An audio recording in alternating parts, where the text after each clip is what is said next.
북한의 핵 위협이 커질수록 한국 사회에서는 우리도 핵무기를 가져야 한다는 주장이 점점 더 자주 등장합니다. 논리는 간단합니다. 핵은 핵으로만 억제할 수 있으니 한국도 자위권 차원에서 핵무기를 개발해야 하고 그것이 북한 핵에 대응하는 가장 확실한 방법이라는 주장입니다. 하지만 한국의 핵무장론 역시 또 하나의 소망적 사고에 가깝습니다.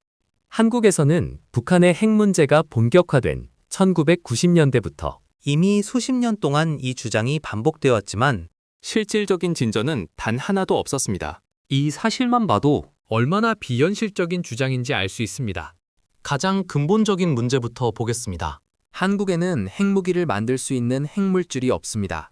플루토늄 239도 없고 고농축 우라늄도 없으며 이를 생산할 시설도 없습니다. 밀가루 없이 빵을 만들 수 없듯이 핵물질 없이 핵무기는 만들 수 없습니다. 물론 한국에는 24기의 원자력 발전소와 많은 양의 사용 후 해결료가 있습니다.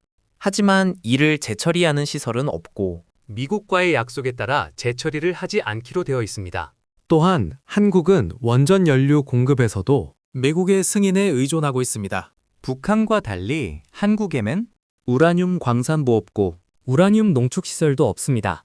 형식적으로는 핵 확산 금지 조약에서 탈퇴하는 것도 가능하긴 합니다. 하지만 그렇게 할 경우 강력한 국제 제재를 피할 수 없고 무엇보다 한미 동맹이 사실상 붕괴될 가능성이 큽니다.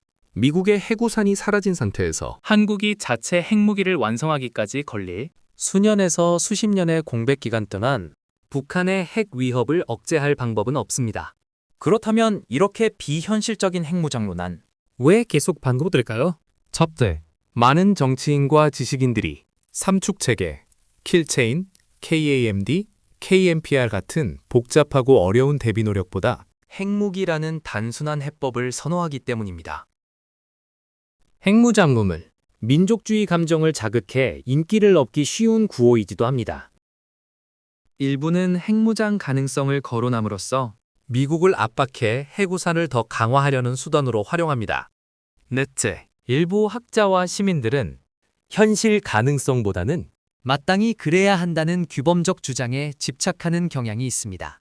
일각에서는 몰래 핵무기를 만들면 되지 않느냐는 주장도 나옵니다. 하지만 이것은 불가능한 이야기입니다. 한국은 원전 연료를 미국에 의존하고 있기 때문에 우라늄을 몰래 전용할 수 없습니다. 게다가 수십 년간 핵무장 논의가 이어진 결과 미국과 유엔은 한국을 매우 면밀히 감시하고 있습니다. 실제로 2000년대 초 일부 한국 과학자들이 극소량의 우라늄 농축 실험을 했을 때조차 국제원자력기구가 이를 탐지했고 강도 높은 조사가 이루어졌으며 한국은 제재 직전까지 몰렸던 적도 있습니다. 더 큰 문제는 핵무장론이 오히려 한국의 핵 억제력을 약화시킨다는 점입니다. 핵무장론자들은 우리도 핵만 가지면 모든 문제가 해결된다고 말하면서 삼축 체계 강화나 현실적인 억제 조치는 뒷전으로 밀려납니다. 북한이 도발할 때마다 한국 사회는 몇 주 동안 핵무장 구호만 외치고 정작 방어 능력과 대비 태세는 거의 개선하지 않는 상황이 반복됩니다. 그 사이 북한의 핵 위협은 비약적으로 커졌지만 한국의 실질적 억제 능력은 거의 제자리 걸음이었습니다. 만약 한국이 실제로 핵무장에 근접한다면 북한이 선제 공격을 감행할 가능성이 큽니다. 한국의 핵무장은 북한의 핵 독점 지위를 무너뜨리는 것이며 경제력이 훨씬 큰 한국은 핵무기 보유이되오 북한을 빠르게 압도할 수 있기 때문입니다. 따라서 북한이 한국이 곧 핵국가가 될 것이라고 판단하는 순간 전면적인 예방 전쟁이다. 최소한 한국의 핵 관련 시설에 대한 선제 타격을 시도할 수 있습니다. 즉, 한국은 핵무기를 만들기도 전에 공격을 당할 위험이 있습니다. 여론조사를 보면 한국인의 70% 이상이 핵무장을 지지한다는 결과가 자주 나옵니다. 하지만 이은 아주 단순한 질문을 던졌을 때의 이야기입니다. 국제 제재, 한미동맹 붕괴 같은 현실적 비용을 함께 설명하면 지지율은 70%의 절반 수준으로 급격히 떨어집니다.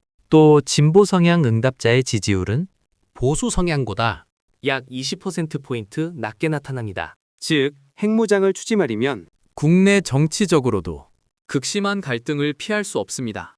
파키스탄과 북한 사례에서 보듯이 핵무장은 매우 단호하면서도 지속적인 정치적 결단이 필요합니다. 파키스탄 지도자들은 풀을 먹는 한이 있어도 핵을 만들겠다고 했고 북한 지도부는 수십 년의 제재를 견뎌냈습니다. 하지만 한국의 정치 현실은 다릅니다. 설령 한 대통령이 핵무장을 추진하더라도 5년 뒤에는 반드시 물러나야 하고 정치적 양극화가 극심한 상황에서 다음 정부가 이를 이어갈 가능성은 거의 없습니다. 일부에서는 핵무장론을 통해 반미 감정을 자극하려는 목적도 있습니다. 현실성이 없다는 것을 알면서도 미국만 막지 않으면 우리는 핵을 만들 수 있다고 주장하며 여론을 미국에 돌리려는 것입니다. 이 점에서 일본과의 대비는 매우 시사적입니다. 일본 지도자들은 핵무장을 공개적으로 거의 언급하지 않습니다. 그 결과 미국은 일본에 대해 사용 후 핵연료 재처리와 우라늄 농축을 허용해 왔습니다. 반면 한국을 핵무장론을 공개적으로 크게 외친 결과 비슷한 권한과 능력을 얻지 못했습니다. 이 점에서 일본의 전략적 사고가 훨씬 효과적이었다고 볼 수 있습니다. 결국 한국 설에는 이 점을 분명히 인식해야 합니다. 핵무장 주자는 애국적 의도에서 나온 것이지만 그 결과는 오히려 북한 핵 위협에 대응하는 한국의 능력을 약화시킬 수 있습니다.